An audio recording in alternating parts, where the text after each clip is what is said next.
국가수사본부장에서 스스로 물러난 정 변호사의 아들 학교폭력 의혹과 관련해 이번엔 KBS가 추가로 취재한 내용 전해드리겠습니다.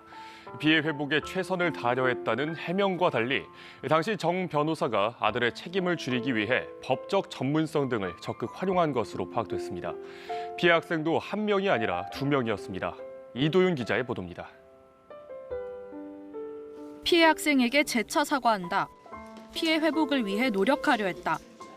아들이 학교폭력 의혹에 정순신 변호사가 KBS에 밝힌 입장입니다. 거듭 사과한다면서도 국가수사본부장 임기는 예정대로 시작하는 듯 했습니다. 하지만 돌연 사의를 밝힌 데는 추가로 의혹이 제기될 수 있다는 부담이 작용한 걸로 보입니다. KBS는 2018년 유명 자사고의 학교폭력대책자치위원회 회의록을 입수했습니다. 당시 정 변호사 아들 정모 군에겐 전학 처분이 내려졌습니다. 돼지라고 하고 빨갱이라고 하고 그다음에 그러니까 집안 위세 가지고 이제 비교해가면서 까내린 것도 있었고. 이런 폭언을 당한 건 동급생 A군 말고도 한 명이 더 있었습니다.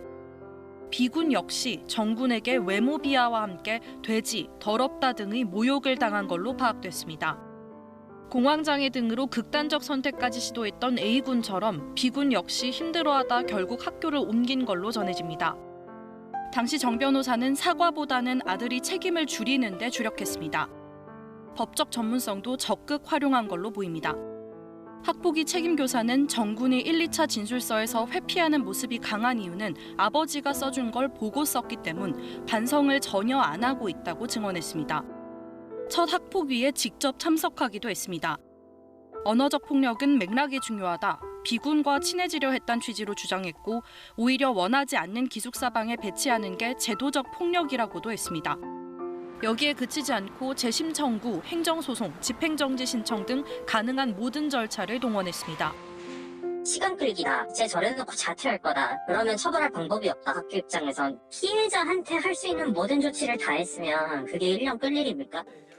후유증에 시달리는 피해 학생들이 있는데도 정군은 1년이나 더 학교를 다니다 전학을 갔고 유명대학에 진학했습니다. 소송전을 벌일 당시 정 변호사는 서울중앙지검 인권감독관이었습니다. KBS 뉴스 이도윤입니다.